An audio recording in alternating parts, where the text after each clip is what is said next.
Yeah, they're spurious creations akin to the Nephilim. And the Nephilim would be higher up on the visible ones as opposed to the invisible ones, right? The invisible ones is in the fallen angels.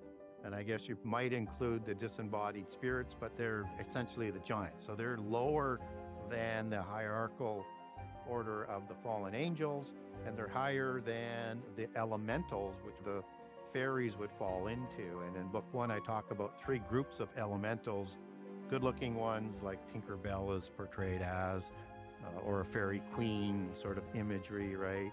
And mischievous ones like leprechauns.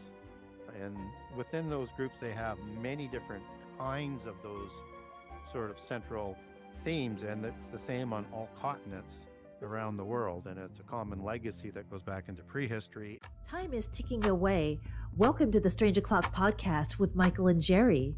Join us on an extraordinary journey into supernatural news from a Christian perspective. Delve into intriguing, sometimes conspiratorial topics that will captivate your imagination. Whether you're a Christian fringe believer or a truth seeker in paranormal phenomena, this podcast is tailor-made for you. Unravel mysteries, share stories, and gain biblical insights into the supernatural. Expand your spiritual horizons and tune in now to the Strange O'Clock podcast for an extraordinary adventure. Welcome, everybody. This is Michael Basham. And I'm Jeri. And we're pleased to have tonight also joined with Dawn Elliott, who we've interviewed recently, truth be told. And we thank you for everyone joining us. Gary Wayne, author of Genesis 6 Conspiracy, Part 1 and 2. Very excited to have him on. He really requires no introduction, but if you actually read the Genesis 6 Conspiracy, it's like an anthology. It's like a total encyclopedia of how secret societies, descendants of giants, the plan to mankind. And you'll find in part 2, which is recently released, how understanding prehistory and giants help define end time prophecy. So this is very pertinent to what we're going through. Satan's plan to install the Antichrist at the end of days.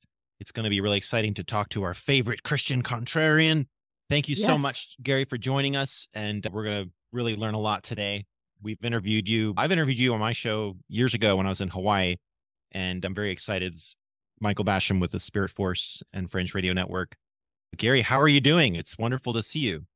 Yeah, doing very well, and so excited to be here with you guys today and to talk about whatever the audience would like to talk about. And pretty excited about my new book. It's at the printers right now as we speak, being printed. So it's gotten through the queue for the printers. It's through the queue at the printers, and now it's actually printing. So what I'm told late last week from the publisher. So I'm expecting to see it beat the March 12th release date.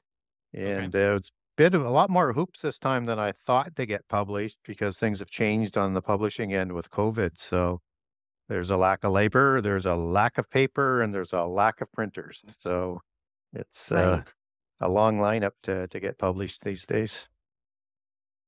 Wow, that's exciting, Gary. I remember that when I interviewed you under Thai Girl for God Radio in 2015, when my husband and I were still in Carson City, Nevada, and it was snowing outside, and I was talking to you. You were like my maybe 6th or 7th guest at that time, and here we are.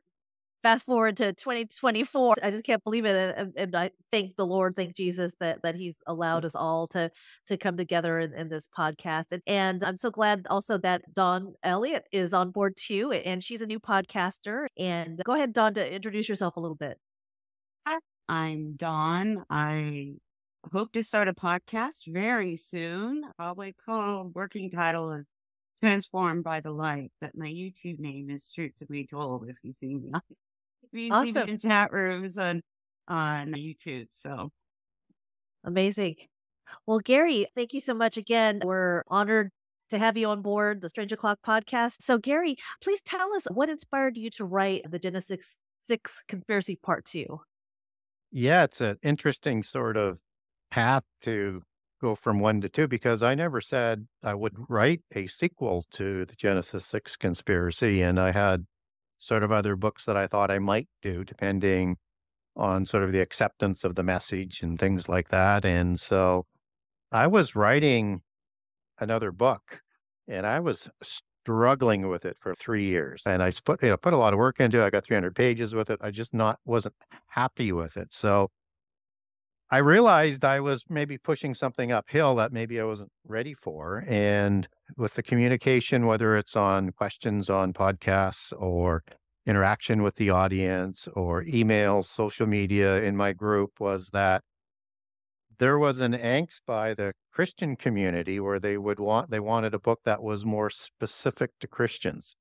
Book one is a book that it has a lot of Christian material in it, but it's more on a global perspective and tying all of those commonalities together to tell the narrative from prehistory through to end time prophecy. They have different outlooks on things, but they're talking about the same kinds of events all the way through and how it affected our histories. But what surprised me is that Christians wanted to know more about what was in the Bible, because there's not enough that goes into detail in the Bible.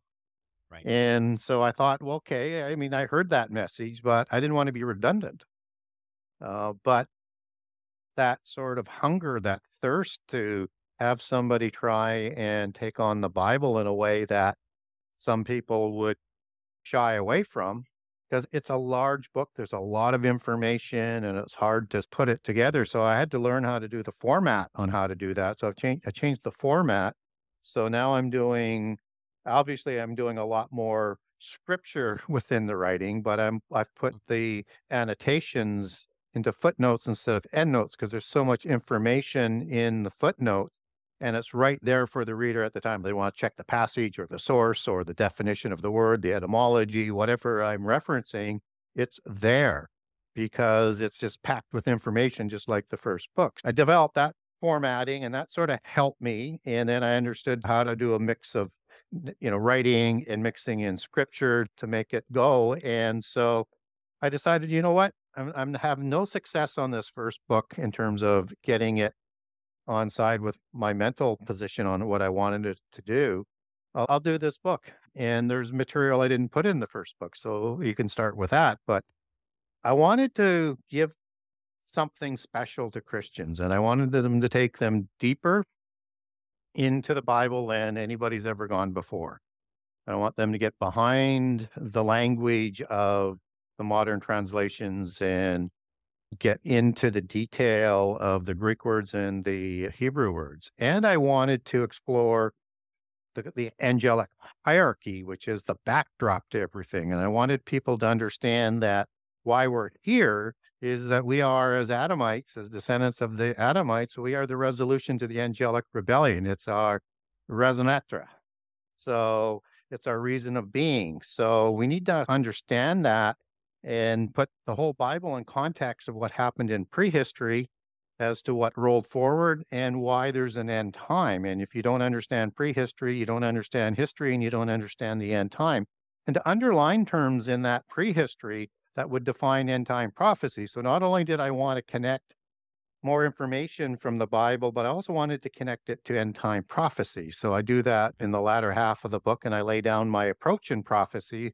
Seems to be some fascination in terms of how I do it. So I explain it in the preface, and then I demonstrate it in the last couple of sections of the book.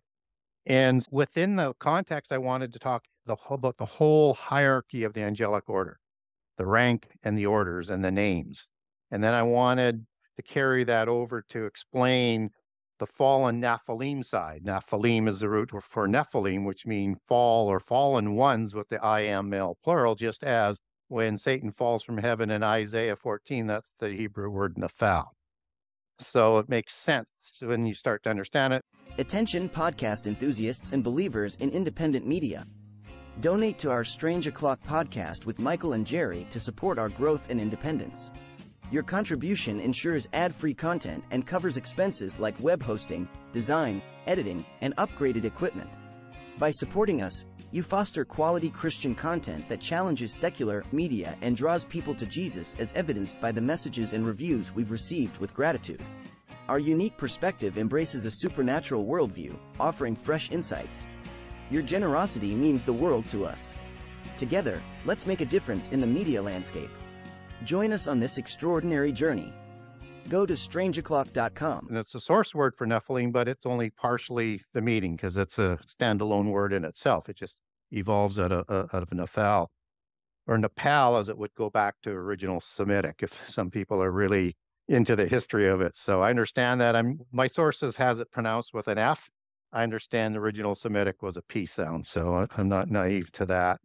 And so not only did I want to cover that, I wanted to cover off how we know how angels can create giants, with all the feedback that I've gotten in terms of explain how spiritual beings can create physical beings. I walked through that whole process scripturally.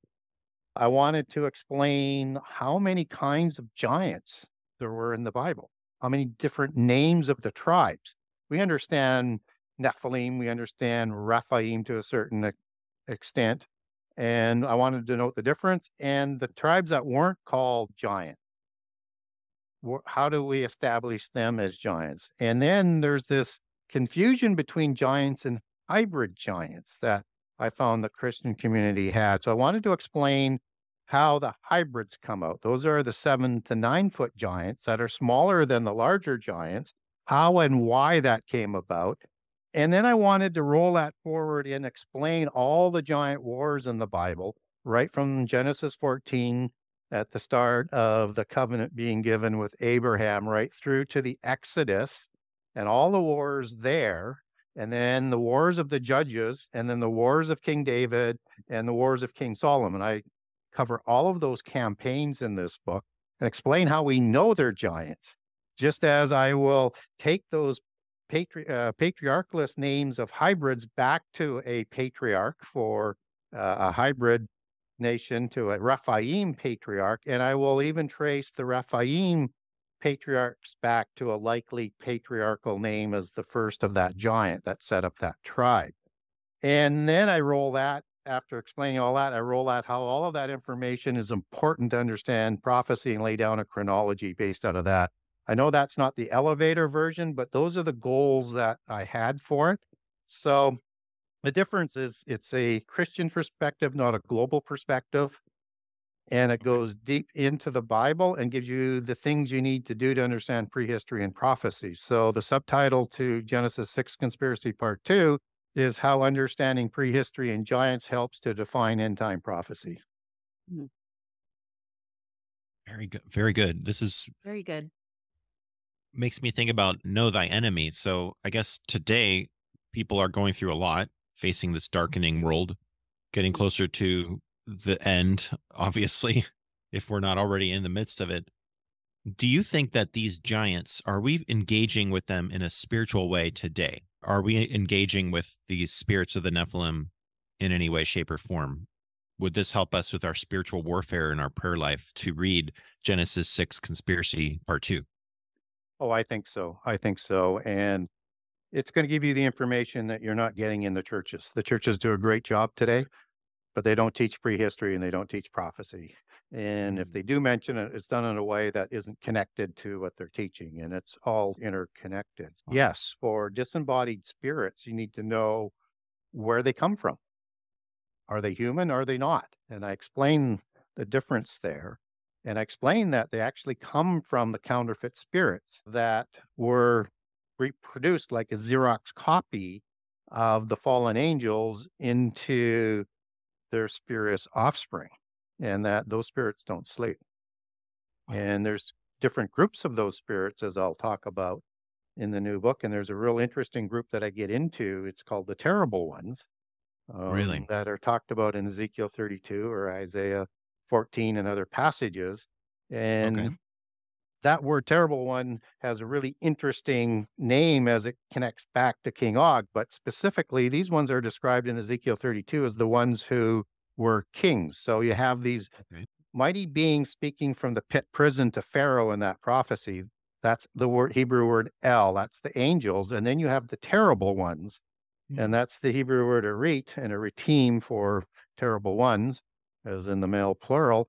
And they're there because they did terrible things while they were on earth as these kings, and they're named. And they're in the sides of the pit prison, and they're speaking to Pharaoh, who is a terrible one as well. And these are disembodied spirits that are in the pit prison, as opposed to the ones that made it to Hades or Sheol and have an ability at certain times of the year, particularly on the occult Sabbaths and whatever other rituals they do to come through portals and into the physical world. And distinct from the ones that are wandering the earth as in dry places and are thirsting to have a human body to possess, that Jesus ran up against, so that they can interact physically again with the world. They have very limited capability as spiritual beings to interact physically. Same reason for why fallen angels take a physical form to interact physically if they wanted to reproduce. And so these demonic beings are the ones that Jesus is dealing with, and we walk through this as well in the new book, is that when Jesus is dealing with unclean spirits and evil spirits, it's intermixed with the word devils. They're used interchangeably when he's dealing with these evil spirits that possess, including legion, which was so that word should not be translated as devil, in my opinion. It should be translated as demon or daemon, which is the Greek word. And that's the root word for the English word for demon. These are the disembodied spirits of the giants. Devil, as it's associated, as we get the translation into English, and associated with Satan, as in the devil in Revelation 12 or other verses in the New Testament where it says devil, that's the Greek word diablos.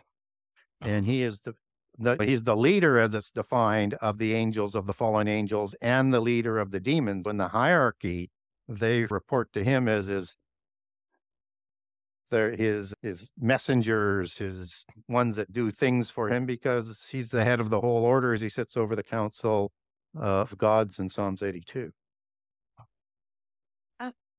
I'm looking forward to reading it. I'm curious if somebody just wanted to read the second one first, is that going to be a problem? Do you have to read the first one before you read the second one? No, I wanted to have the books that they could be read independently, Okay. but that if you read one, you would want to read the other one.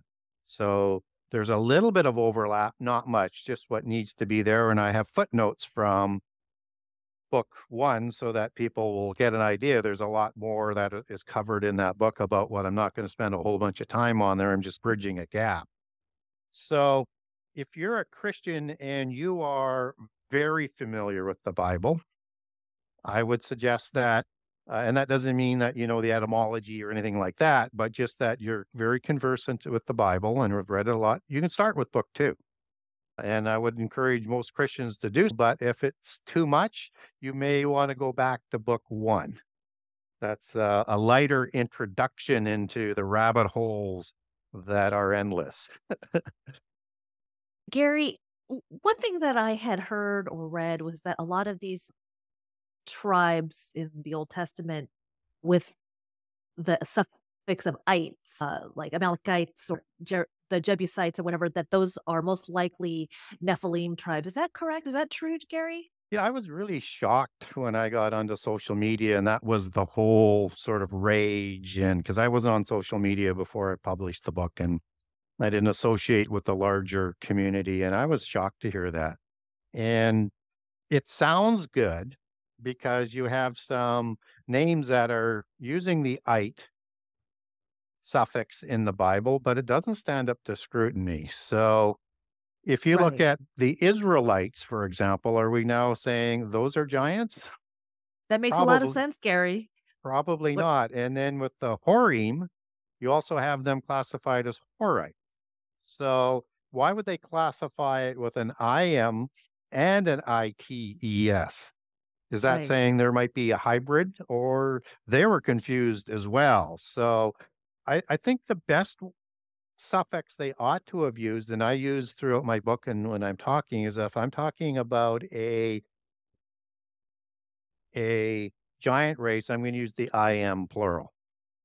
Now, in terms of the hybrids, they're a mix. So I don't care whether it's ITS or whatever the ending is, they're not the pure giants. And what's interesting about the pure giants, so you might see other names that are in there with the I am, like the Avim, for example, right? They are part of this nomenclature of the giant names. And what's interesting about the giants is that they don't have any patriarchs in the table Wow. of nations listed in the Bible. Oh, that's very Right? important. It is. So if you're trying to figure out who Interesting. some of these nations come from, and you can't trace a patriarch, that's an indication they may be a giant nation. Now, we have two Wow. pretty good examples as to who might be patriarchs listed in the Bible that are not in the table of nations. And the first one is Arba, who in the book of Joshua is said to be not only the greatest of the Anakim, but their patriarch. And Hebron was named Kiriath Arba, the city of Arba, before it was changed to Hebron, where Sheshai, Talmai, and Ahiman reigned from, Anakim kings and giants, right? And so Arba doesn't show up in the table of nations, but yet he's listed as the patriarch. That's nonsensical if all the nations that were to populate were were listed in the table of nations, unless there was a second incursion, which I also go into book 2, and I'm still open to the possibility of survival. But Rephaim are somehow distinct from the Nephilim, which were before the flood. But that's a different topic. And then the other one, where you actually get a Rephaim tribe listed twice in the Bible, in Genesis 14 in the War of Giants, and then in Genesis 15 as part of the Mighty Seven, which also includes the Mighty 10 in the land, occupying the land that Jehovah is going to provide to Abraham as he starts to assemble the covenant for the post-Diluvian world that will become the Holy Covenant with Israel and the land gifted to them. So Rephaim is used only twice as a tribe, but the word Rapha, as it pertains to giant, is used 25 times, including the 2 for Rephaim. So Nephilim is only used 3 times. Once in Genesis 6:4, where the giants are originally created, as giants goes back to the word Nephil and Nephilim, and then twice in Numbers 13:33, when it's discussing the Anakim giants and the 3 kings that I just mentioned, that Caleb and Joshua had mentioned, and it's in the embellished evil part of the report. Now, that doesn't mean that they weren't giants. It just means that they weren't Nephilim. But it underlines the veracity to the fact that they understood how much bigger the giants were before the flood, that they would use that term to describe the Anakim. The Anakim are giants. They're just Rephaim giants. And how do we know that? Because in Deuteronomy 2, where they're listed as giants, like the Emim and the Zamzuzim and the Horim, that goes back to the Hebrew word Rapha, which is the plural for Rephaim. Now, you also have Rapha that's also used for disembodied spirits. That's 7496 versus 7497, and 7495, which means to heal or to be a doctor.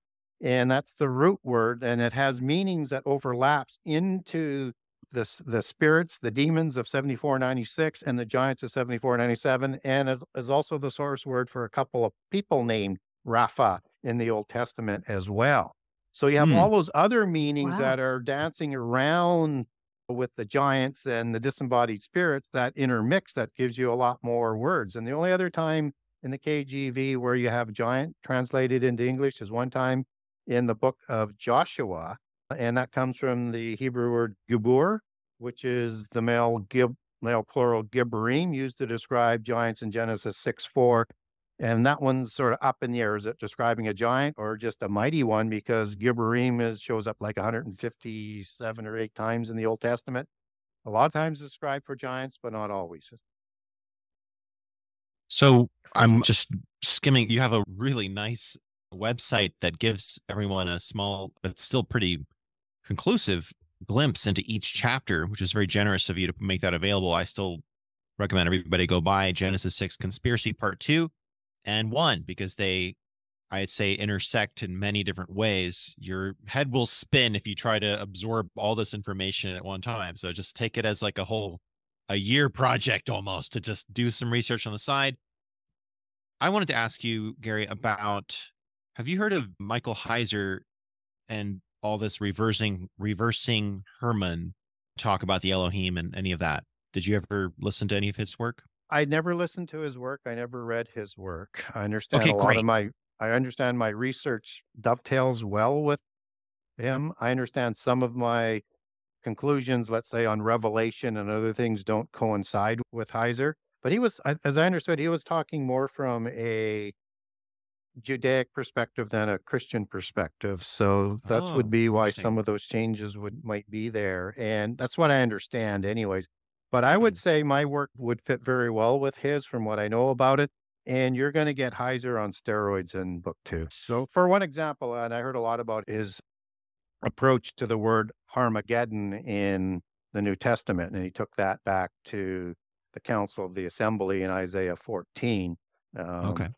and how he got there to between the in and the silencing and the old and the new Hebrew and all that sort of stuff. I take that and I give it a walkthrough so that people know Okay. how it gets there. Then I add all the other context around it and where it's used to understand that this is the location for Armageddon, and it's not on the valley of Megiddo that doesn't have a mountain, right? There is a city of Megiddo at the foot of Mount Hermon, and so I give that all that context. So some of the things Awesome. that he's covered off, I think I go quite a bit deeper because I haven't heard any of the stuff that I was talking about there. And if you want to Awesome. know about the Council of the Gods, and I know he's done work on that with the Elohim and Deuteronomy 32 and how that all intersects, that comes with explaining the hierarchy of the angels, both loyal and rebellious. Oh, So again, I go very deep on that. So the term gibbering, you said it didn't necessarily mean giant. Yeah. So You have to be careful in when your it's used. in your previous interviews, it seems like I heard you call King James of the King Yeah. James Bible gibbering. So Well, explain that. he's the sponsor for the KJV Bible, where he's introduced as the mighty King James, and I don't Okay. think that's a coincidence. wow. And he was the king that really made famous the divine right to rule. And in the inheritance rights of the royals as their crown, they received their authority from Mount Hermon, from the Council of Gods. And one specific god that they would trace their royal bloodline back to a specific Nephilim or Rephaim or Scion ones in, and then back to a patriarchal god, like with King Charles III, where he swore an oath to a goddess, to one specific god of the pantheon that was responsible for probably the major portion of his bloodline and gives him that divine right to rule. And King James would have had the same thing. So that's a term that when you look at the word royale, and I explain royale in the new book as well. I do Rex Deus or Rex Deus in book 1, which means kings of God. Royale is Old French for king and Latin for regal and Indo-Aryan for rule. And there's other words that are associated in there. Indo-Aryan is the language of the giants, the original language. And it is also in part from Aal, as in Baal, which is a meaning Lord God in terms of how the occult people, it could be Master God, could have a couple other names that would go with it. But Al is a transliteration of El, the Hebrew word for an angel or a god.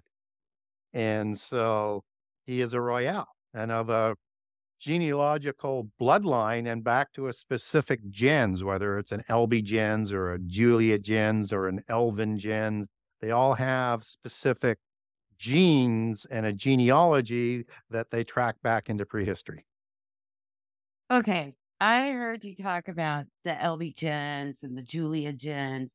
Explain that. What are those?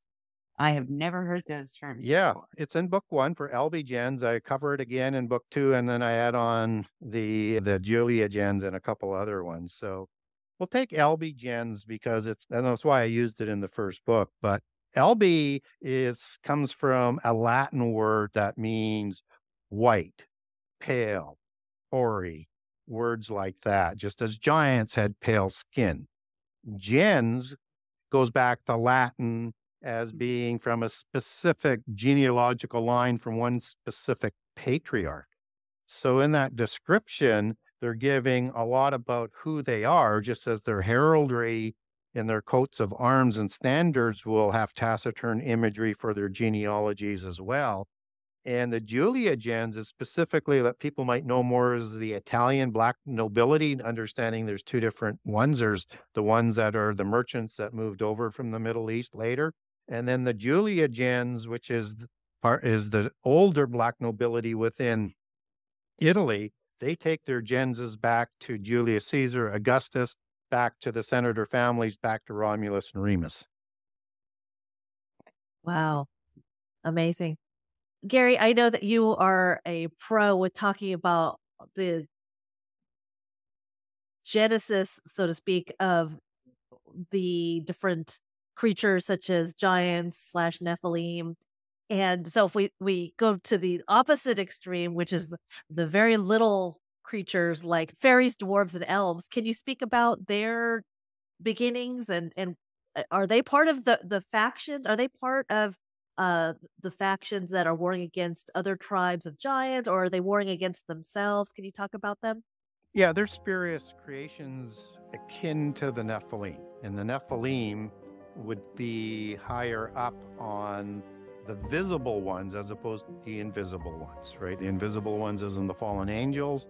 And I guess you might include the disembodied spirits, but they're essentially the giants. So they're lower than the hierarchical order of the fallen angels, and they're higher than the elementals, which the fairies would fall into. And in book one, I talk about three groups of elementals, good-looking ones like Tinkerbell is portrayed as, or a fairy queen sort of imagery, right? And mischievous ones like leprechauns. And within those groups, they have many different kinds of those sort of central themes, and it's the same on all continents around the world, and it's a common legacy that goes back into prehistory. And then there's the ugly ones like the dwarves or the trolls or the gnomes.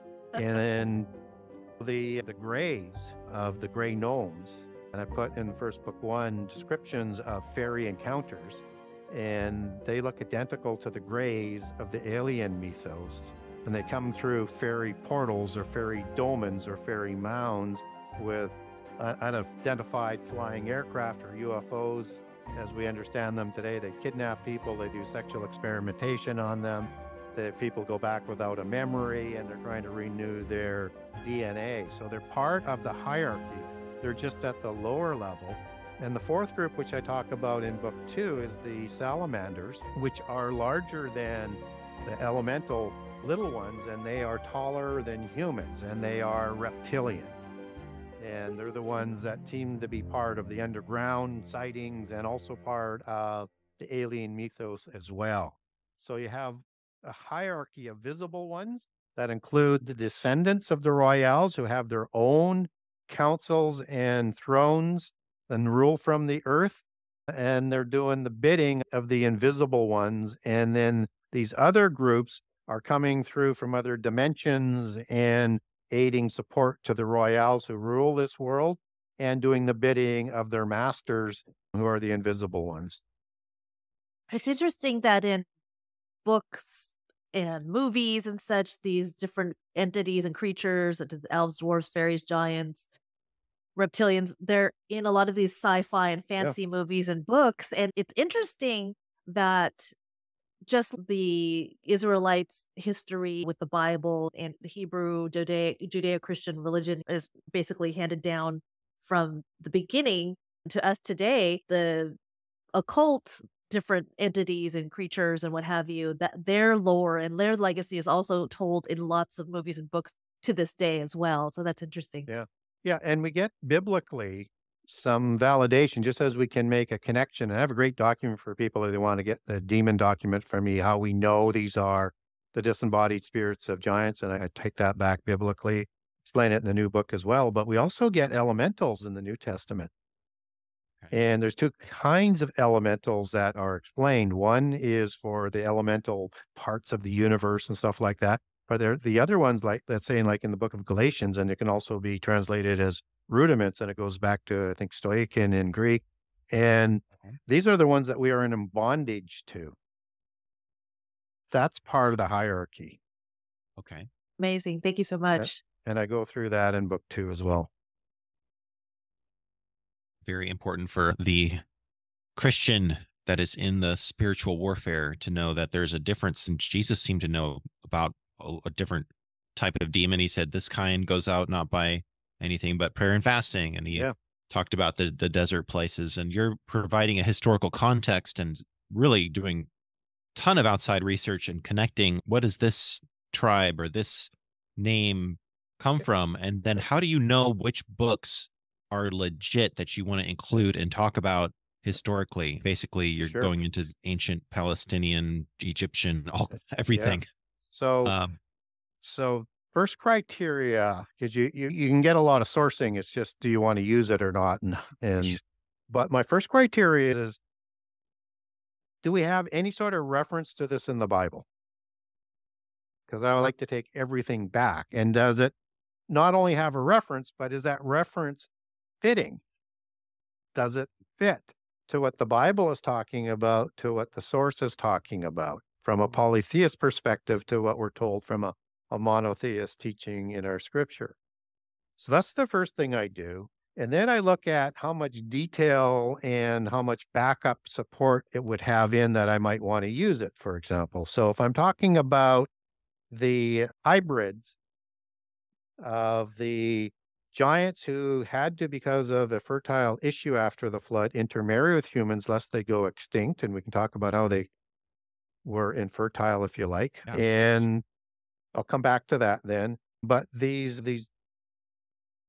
hybrids are talked about in several Egyptian texts and some other ones. I like the Egyptian ones and the execration texts in particular, although there's a couple in there. And they're talking about them, and they're called the Shazu.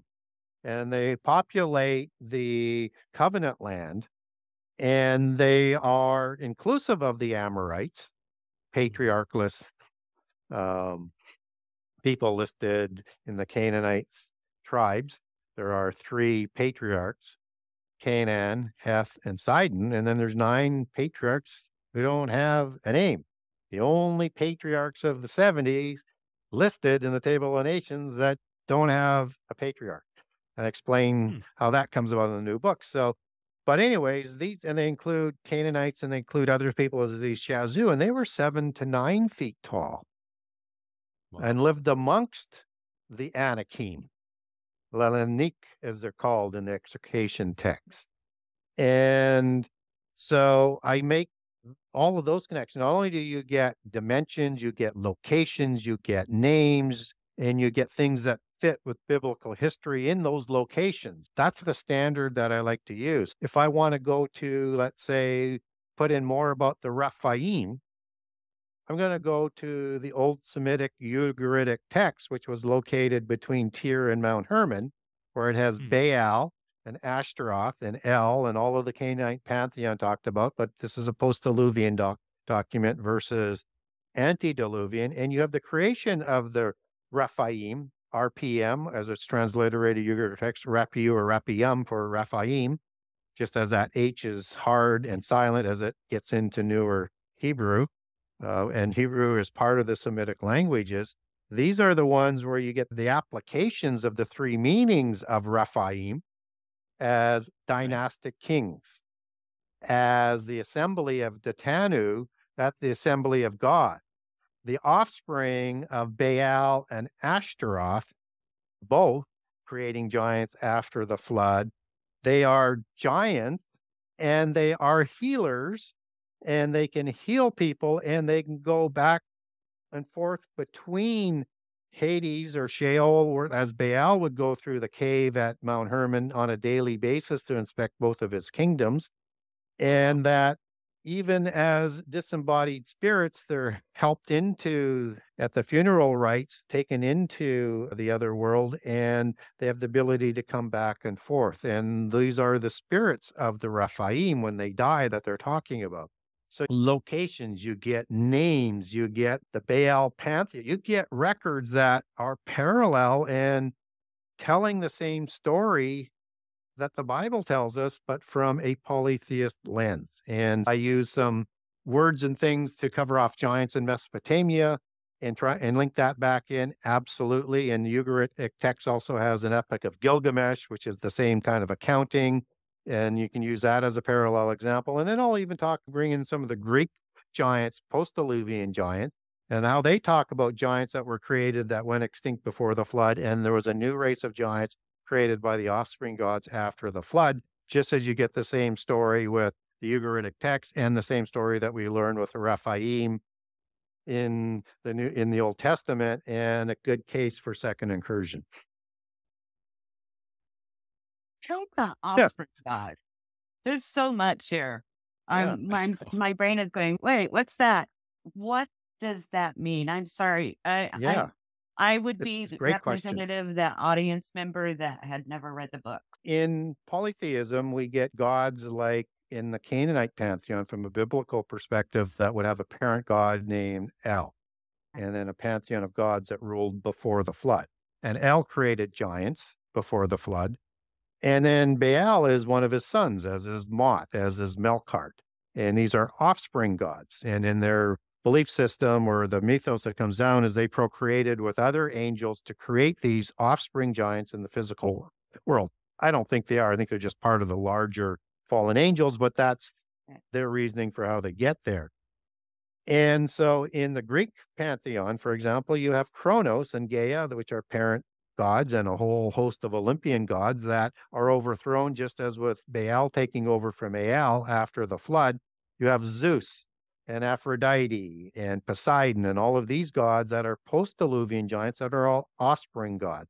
It's the same thing in all of the pantheons. In the Sumerian pantheon, Anu, Tiamat, and the others are parent gods. They're overthrown by the offspring gods, and they show up like Anki and Enlil, for example, after the flood. And they rule after the flood and take over because their rank and order is the same as the rank and order and counterfeited thereof of what's in heaven. So that's the word host of heaven, which means an army of angels. And they would have rank and order. So they moved up after the parents' gods went to the pit prison. Oh, okay. And so they take over after the flood. They commit the same crimes, likely before the time of Babel, but by the time of Babel, they are going to be locked into the pit prison as well for doing the same crimes. Right. And then they're no longer walking amongst us. Doesn't mean all the fallen angels went there, just the ones who created the laws of creation and were blaspheming and the Holy Spirit. So we don't know how many are in the pit prison, but they took over to rule the council of the gods that Satan sits on to this day.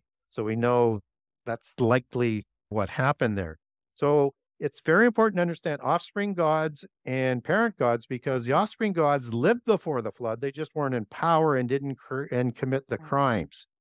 And so if you're looking at the gods, you need to understand what the name of the god is. Was it offspring or not? So is it antediluvian event or post-Diluvian? And a good example would be Hercules, is a post-Diluvian giant created through Zeus and alchemy, the human female, not a antediluvian giant.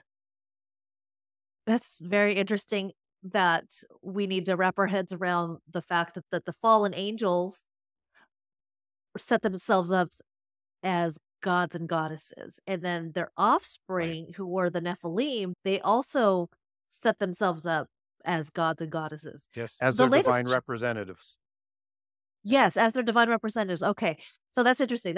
I learned something new every day. The latest conversation that we've had amongst the red-pilled folk is female angels, both fallen as well as holy. And even though there haven't been any necessarily female angels in the Bible, except the stork women that were supposed to be angels. Now, in Zechariah, are those holy stork angel women, or are they fallen? Those would be holy, but they are. Okay. Yeah, and they're working at God's behalf, and they're going to set Babylon in place as an ephah for the end time. It's an end time prophecy, which is going to be in Shinar. Wow. And I cover that off in the new book as well.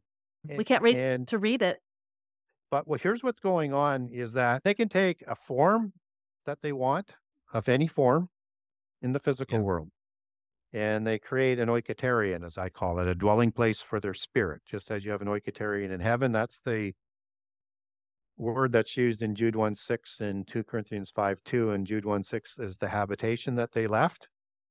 And in 5:2 is the house in heaven. It means a dwelling place for the spirit. And so they can be in this world as a spirit being, but they can't physically interact unless they create a soul and a body to house their spirit that comes from heaven. And we're told there's three components. There's the soul and the body of the earth and the spirit that comes from heaven. And so when we hear people just talking about the soul, they're not really talking accurately, or it's the polytheist brainwashing that likes to downplay the spirit that comes from heaven. Right. And so when you create a body and soul for your spirit, now you create DNA, and then you can pass that DNA on to create offspring that would have similarities to you within the DNA and some of the gifts that would be passed on.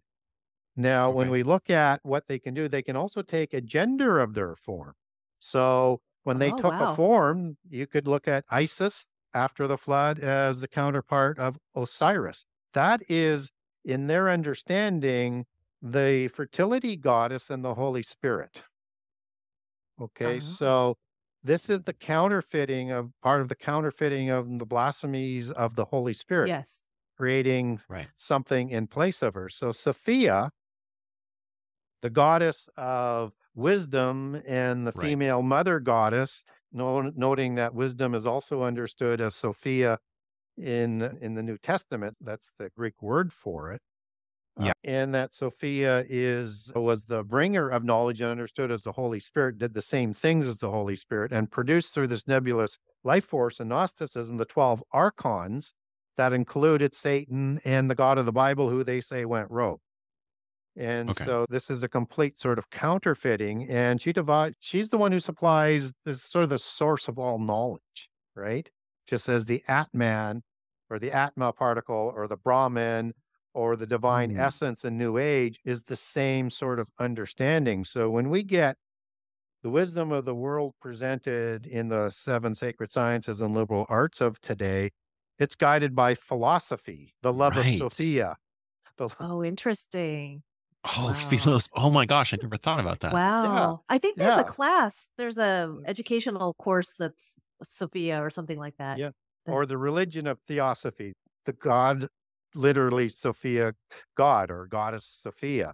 You have to watch how they name things. So they created all of these female angels in the physical world. They were just a spiritual being, probably genderless in the spiritual world. But again, it's a violation against the laws of creation and the life force provided by the Holy Spirit and the counterfeiting of a Holy Spirit. They do all of that. So expect that divine essence to be a bigger thing as it connects into the mark of the beast for people who take that mark as part of doing something that where a sin is not forgiven. Right. Wow. That's pretty deep since we're talking about female entities. I know that the big thing that people are talking about in the Red Pill Christian Circle is also Lilith. And so that we know that there's some apocryphal books that state that Lilith was, in fact, supposedly Eve's first wife. Now, I'm not sure about that. That seems pretty blasphemous to me. But what do you think about Lilith being, quote unquote, Adam's first wife before Eve? It comes with Jewish mysticism and Eastern Jewish mysticism versus the Western. So Heliopolis is Western, Babylon is the Eastern portion. And that comes back at a time that intersects, it comes into Judaism at a time that intersects with the Babylonian exile. And so there's always been polytheism within Israel, but it starts to gain a little bit more momentum in a parallel case as what the Essenes are, a polytheist version, and the Western Heliopolis version. I have a great document that walks people through it scripturally in church fathers and how they were described, because there's a lot of, in my belief, misinformation that these were Christians. They were anything but Christians. They just draft, like polytheism does, all of the patriarchs of the Bible into their belief system and change them. Great document. I cover Essenes in great detail in the first book, but not with this biblical information that I love to give to Christians, and it's a real eye opener. So the Lilith mythos comes from that time in exile in Babylon, and the historical roots to Lilith is Sumerian. And she is the offspring of Tiamat. So either an offspring god or a Nephilim. And you could read the mythologies both ways. And she is the second in the line to as the fairy queen from a matriarchal perspective from the dragon Tiamat, which is equivalent to Leviathan as a Wow. serpent type Right. of angel. So a seraphim, Interesting. fallen seraphim angel, and part of the matriarchal bloodline of the females, and that creates the fairy. So she's depicted as an owl, which is the other imagery for the fairy Right. bloodline. So in the fairy bloodline, you have the matriarchal bloodline that's fairy as an allegory, or an owl with what Lilith is associated with. The patriarchal is raven and dragon. Wow, that's fascinating. Hence the Wow. owl at Bohemian Grove. Yeah. Yeah. And the higher you go within polytheists, particularly secret societies, but polytheism as a whole, is the more important the mother goddess is. Okay. And expect that to come back in a higher level in the end time as the Babylon religion comes about. So the best analogy I can have is with the Anjou, and they have these bees in that sort of interchange with the fleur de lis for their emblem in a lot of their heraldry. And that sort of goes back to this queen of the hive, the queen of heaven, the mother goddess, and these abilities to have telepathy and think in a hive mind. And so that in their belief system is higher than the male patriarchy. Just as Sophia created the 12 archons. Oh, okay. So the 12 archons came from Sophia. Yeah, and as nebulous life force that they don't really describe. Now, Sorry, this is all with taking me Neuralink, back to my New Age days. Yeah. oh, Don would have a lot of commentary, and I wish we had more time to each of us just. Okay.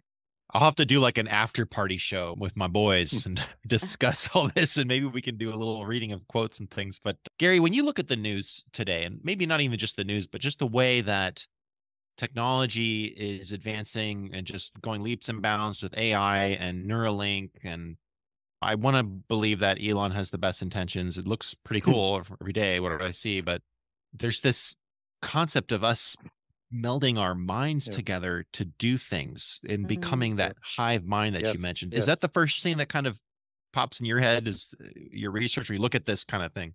Yeah. And if you look at what Elon Musk has said, is this AI and technology is like summoning the demon, right? And they create these daemon algorithms that are invisible, that work behind and are unseen, and that probably technological levels we're not aware of or can understand, that's going to help build their platform for what's coming. So within the occult, you have white hats and black hats. So it's the micro dualism versus the macro dualism of good versus evil, whereas the God of the Bible is evil, and whichever God they're using to represent the head of their pantheon is the good God. And then Satan is the general one, as we would understand that. Within the religion, you have bloodlines and good people that have the interest of humankind in mind, as they say, and the ones who would really just like to eliminate humankind, and that those are the dark hats. So we see this in the concepts of black magic and white magic. We see this in the concepts of evil witches and good witches, and and they both represent the same thing. And it's not that the white hats, and it sounds Elon Musk in this case, who wants to develop good, unquote, AI. It all has the same agenda, just from poles apart to cattle herd us into it and to brainwash us and make sure we end up where we want to go. And that they still worship the same pantheon of God, whether they're white hats or black hats. That's amazing. Like I said, it takes me back to my New Age days. The archons were always talked about, and I'm having like memories and Where you were talking about Charles III, and when he took his oath for it to be king. So I didn't watch it because I'm not a Yep. royal watcher. How did he go about that? Did he name the god that he was swearing an oath to, or did he just call it They God? would love to. They just do it generically God. No. Well, Okay. and if they weren't in Western tradition, they would probably specifically name that God, but they've been in battle against Christianity in the West for 2,000 years. Then they didn't want to take on the wrath of the Roman Church and have them put in trying to install another king. So it was just the same battle that goes on with Protestantism and Catholicism. But the Royals, this is an inheritance ritual of the divine right to rule that goes through the bloodline dynasty, and the rules and all the traditions go back into prehistory to the original kings who usurp with the divine right to rule both before and after the flood. Wow. That's a lot of record keeping. Yes, that's a lot of record keeping for sure. I see that they want to. You'll like this then. You know that imagery that we have of the family tree? Yes. Mm-hmm. The most precious, depending on which branch that you're in of tree that's in the occult, is the elm tree. Ash tree is considered the same. And an oak tree is also similarly understood. And like the Tuatha De Danann was the most holy tree of them. But they're all these branch trees, right? And so that's the imagery that's used in the Thelemic genealogical tree that was developed for their bloodlines and branches. And it's also known as the world tree that joins heaven and earth, and that their heaven is in Hades where their gods are, and the roots of the tree go into Hades, whom that's the branch back to the specific god. And then they have another Thelemic tree, which is based on the evergreen cedar tree that has the trunk organization for all of their organizational structure of secret societies and the branches that go in and around. Both are imageries of tree that are at Mount Hermon. Interesting. It makes me think of that horror movie, The Nightmare on Elm Street. So that even the name or the title of the movie has some sort of occult significance. Yeah. That's interesting. Nightmare on Elm Street. It's not there for right, coincidental purposes. And yes. One of the easiest verses to get this, Ezekiel has some good passages, but Amorites who were living in the Mount Hermon region after the War of Giants and under King Og, they're described in Amos chapter 2 as being like the cedars of Lebanon and as strong as the oaks. Wow, interesting. Yeah. Gary, I know that Dawn had touched upon this, that you and Dawn had touched upon this before we started. So the Highlander movie is based on their occult secret society competition with each other. So could you touch on that a little bit?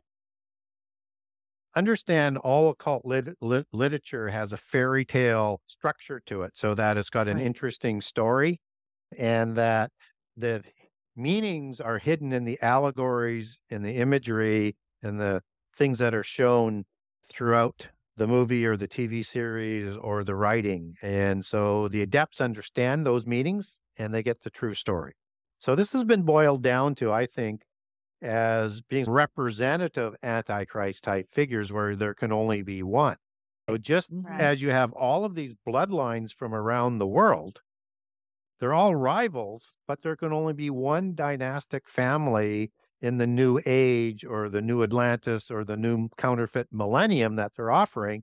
The other families will be there, but there can only be one dynastic family that's going to win out. And that's why they've had so many wars. And of course, they take their head and they get that quickening. And just as you have them take heads. What's interesting in the execration texts and in other sources, but the execration texts of Egypt are very explicit about this, is the worst death a royale could have is have their heads chopped off. Right. And in the Ugaritic text, it talks about the Raphaim as being all aspects of the word Rapha, including healers. So they could heal themselves and others. And they give examples of that.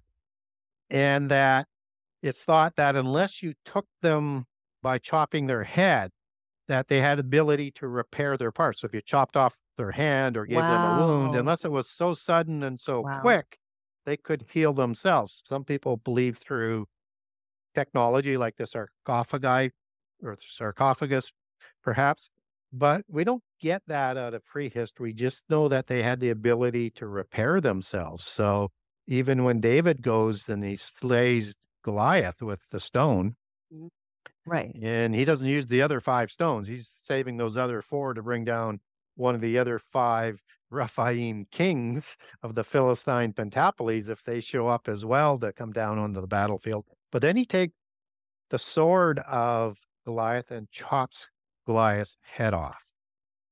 Right. Yep. If he was Wow. already dead, and that would have done it right through the forehead, those were deadly weapons, the slingers, and deadly accurate, you wouldn't have to do that. And I think and in the new book, I give more examples of that beheading from descriptions that are within the Bible. But this is a well understood thing that it didn't prevent them from going to where they wanted. It prevented them from going to where they wanted to go in the afterlife. Translation, they're either going to be wandering spirits that aren't in Hades, or they're part of the terrible ones that go directly to the pit prison. Wow. Interesting. So amazing. Jeri, you were going to talk about the female Nephilim Yeah. giants not be able to have children anymore. Yeah. And I just So- wanted to get back to that bookmark. Yeah. Sorry, I forgot about that. I get down rabbit trails and sometimes forget on some of the things that were asked. Great. Yeah. So that word terrible one, it describes these Rephaim kings we were talking about in Ezekiel 32 earlier. And the word Right. erit and eritim, which is, by the way, root word for Ugarit.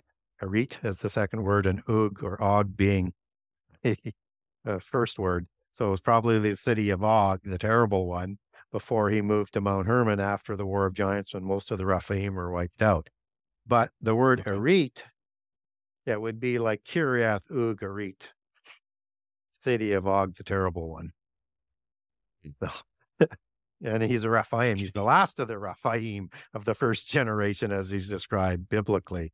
Now, that word erit has lots of descriptions as you take that back to Hebrew that describes giants like strong and stuff like that. Yeah. But 2 parts of the meaning say that they were childless and infertile. And it's not that they didn't reproduce. And it's not that I think they had a sperm issue or an ovaries issue or anything like that. I think they couldn't produce enough females. And that's Oh. why the matriarchal bloodline that I explained in book 1 is so important, that if they wanted to start a new dynasty, you would have to have a purebred, rare matriarchal queen to start a new dynasty with another pure patriarchal bloodline. But it's the matriarchal that is the key for a new dynasty. And Okay. what's really interesting about that is that if they couldn't produce females, then they were going to go extinct. So that's why they had to reproduce with humans so that they wouldn't go extinct. And we get an example of this dynasty application in the Bible. It doesn't happen in the Table of Nations. It's an addendum to the Table of Nations that you see in First Chronicles and in Genesis 36 with the Dukes of Seir, the Horim giants. Seir goes back to the Hebrew word satyr, by the way. And was in a hairy meaning, and I don't think he was goat-like, but who knows? Maybe he was a goat-like looking god from one of the fan gods. Who knows? But that's what is. But he has a daughter named Atimna, who's a purebred female giant, and she marries Eliphaz, son of Esau, brother of Jacob. Oh. And they produce a new dynasty, the Amalekim, or the Amalekites. They're not the Amalekim that are talked about in Genesis 14, as a lot of people think, because then the Bible would be in contradiction. So they're named eponymously named after the tribe of Amalekim that lived in Petra. And they will go and live in the Petra area with the Amalekim and set up their hybrid nations And these are the ones that are waiting for, guess who, to come out of Egypt to wipe them from the face of the earth? Israel. It's the first battle at Rephidim, Wow. when Israel has no weapons, not trained in war, a ragtag fleeing nation of slaves goes into this hybrid race backed by Amalekite giants to wipe them from the face of the earth. And why? Because by law, then they would inherit the legal rights to the blessings that they say Jacob stole, the blessings, the inheritance rights, and the Messianic blessing for their dragon Messiah. That's what they were intending on doing by trying to take them out when Israel was at their weakest. I just typed in the Amalekites and found that this is actually in the news 3 days ago. Netanyahu made some kind of a statement and everybody's condemning it, saying, he talked about Amalek and the Israelites. They're the ones that are being accused of genocide now. It's very amazing to see even the term Hamas. I don't know if you've researched, I'm sure you have, in the Bible, that this is actual prophecy coming out right now about the whole existence of Israel, something about Hamas having to do with the extermination of Israel, and that the whole world would have to do with this. And now we see everybody chanting Palestine this and Palestine that. And it's amazing to see these names pop up, and they're like the keys to understanding the things that are happening right now, including what you just said with the Amalekites just 3 days ago. Should go look up Psalms 83.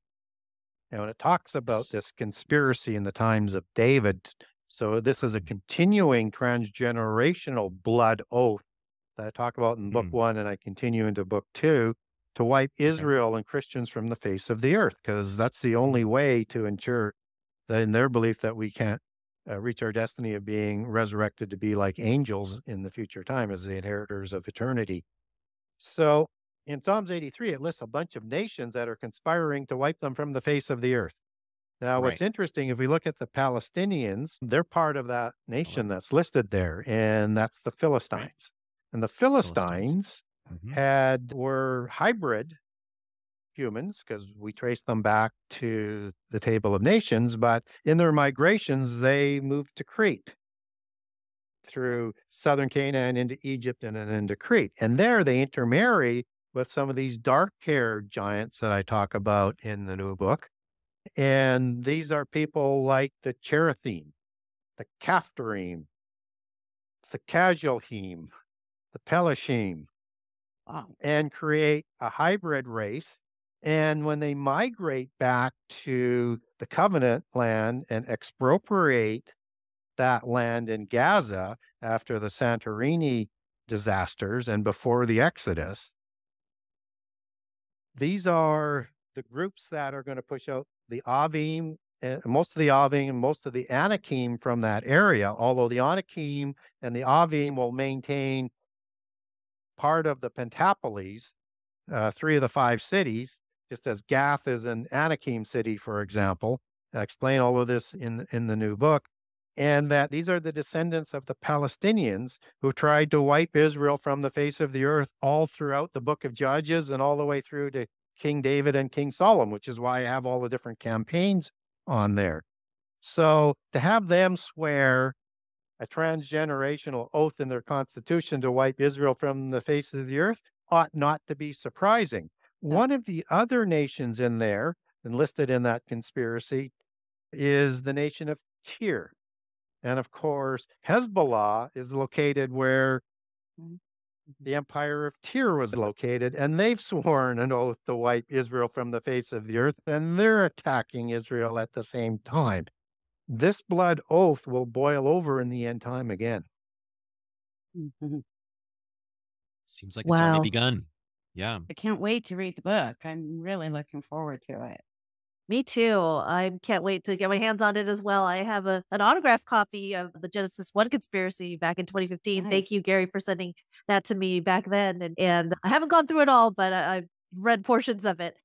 I haven't read the part 2 yet, but since I get to talk to you in real life, we listen to you, and so many mutual friends and amazing shows that you go on, and we're so honored and thankful to have you with us on Strange O'Clock podcast.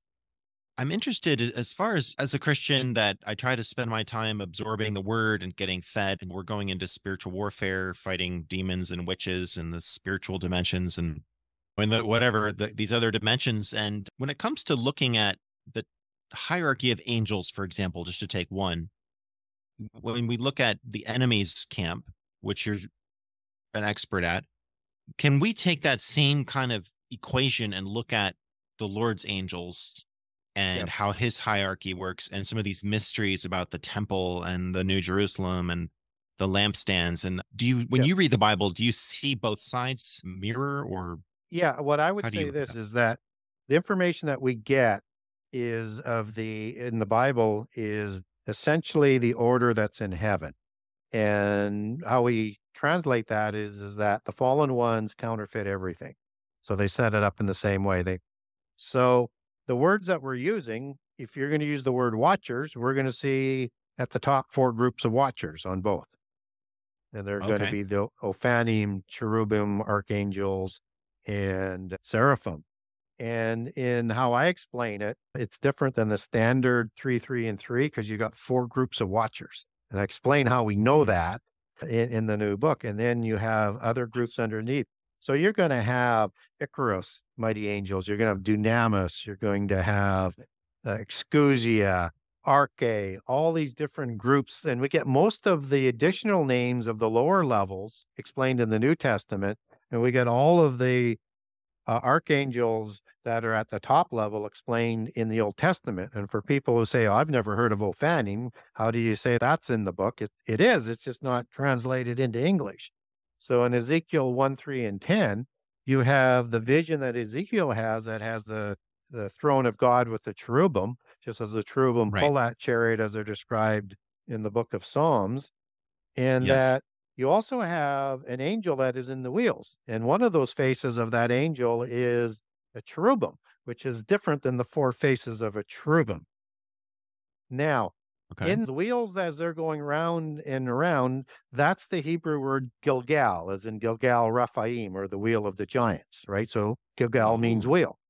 Now, the angel is an Ophan that's in there. Well, it also means wheel, but only used for wheel angels. The Ophan and the I am male plural, just as seraphim and cherubim, are the Ophanim, and that's the name that shows up as watchers in the book of Enoch, which tells us that there was at least an original whole manuscript at one time that they took that word back to the original Hebrew with.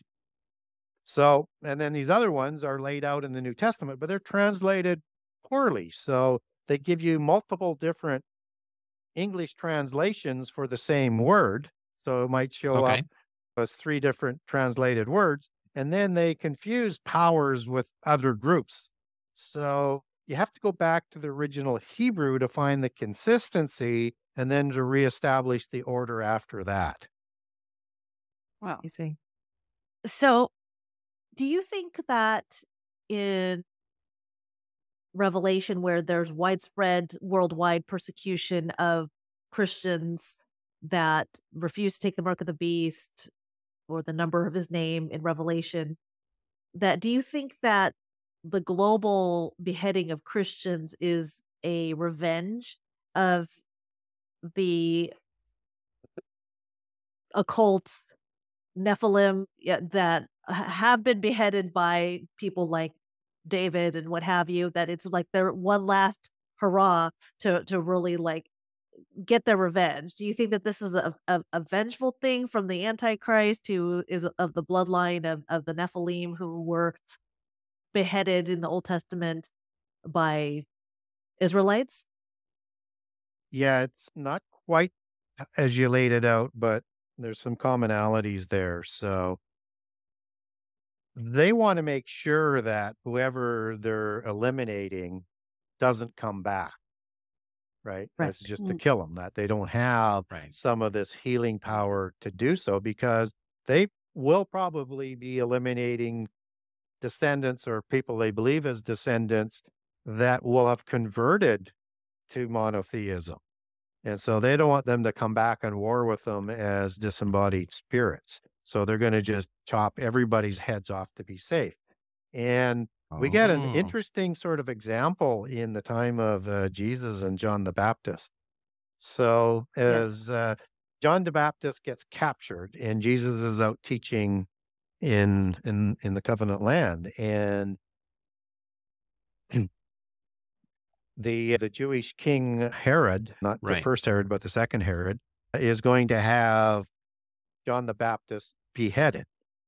And this happens before he gets reports of this individual that's teaching in the valley. And he is mortified because he took his head. He is like, what kind of power is going on here where I killed John the Baptist? But he thinks that's John the Baptist teaching again out in the towns.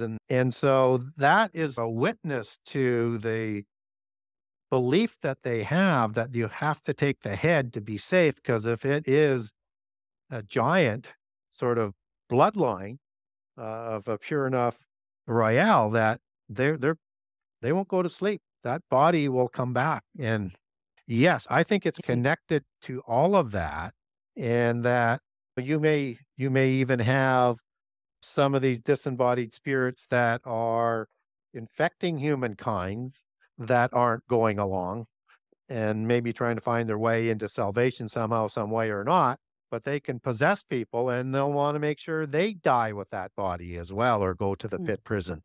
So they're going to do that more for their own preservation, and equally it gets rid of all of the pesky people permanently, whether they have that ability with their spirit to roam or not.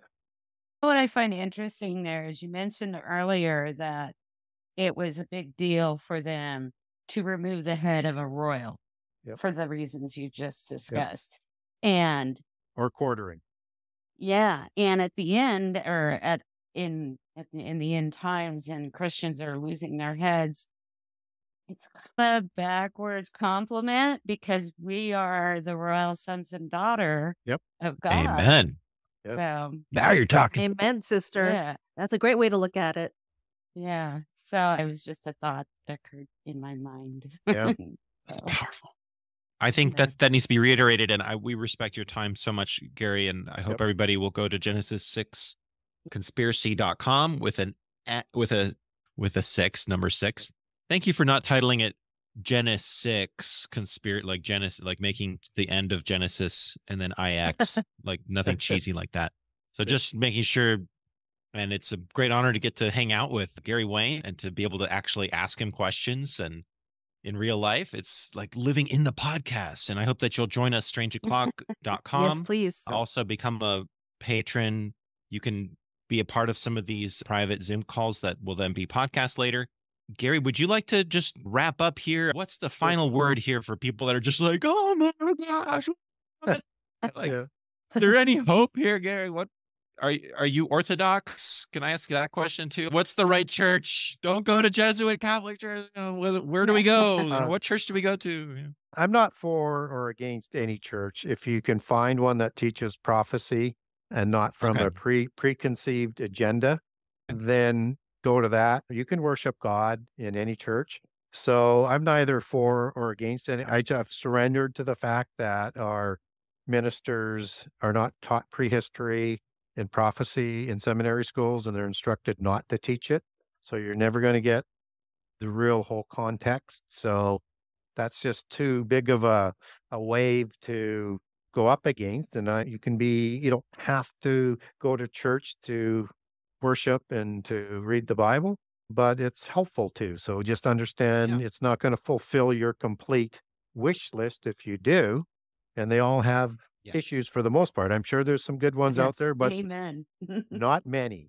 So right. I would say that. I would also say I missed something when I was talking about Genesis 36. That word Duke, with the Dukes of Edom, you have that new hybrid line. That's the Hebrew word, or elf, as it could also be pronounced. And that's the allegory that the occult uses to marriage into that bloodline and the counterfeit 12 tribes of Israel that it would be an addition onto, and the sons of Esau. that is the allegory for the elven bloodline of the New Age and the Gnostics, or the fairy bloodline.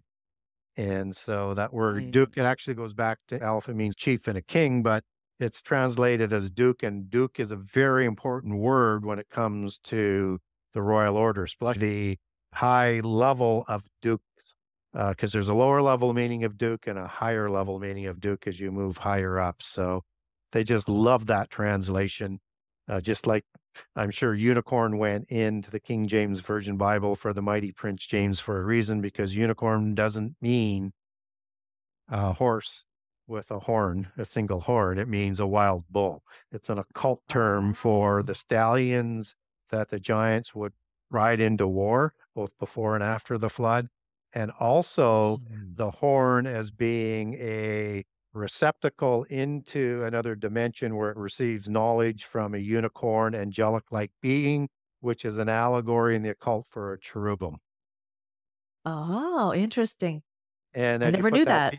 And as you put those pieces together, you have in Greek mythology, which has it the best, you have Zeus or Apollo and many other gods and goddesses who have their chariots pulled by a white horse, some that shows it as a unicorn horse. Those are cherubim in that sort of allegory as well. And that Antichrist is symbolized as the single horn in Daniel 7 and 8, which is all part of the mythos that I think the mighty Prince James was trying to stake out for his bloodline to become one of the bloodline wannabes for Antichrist. Interesting.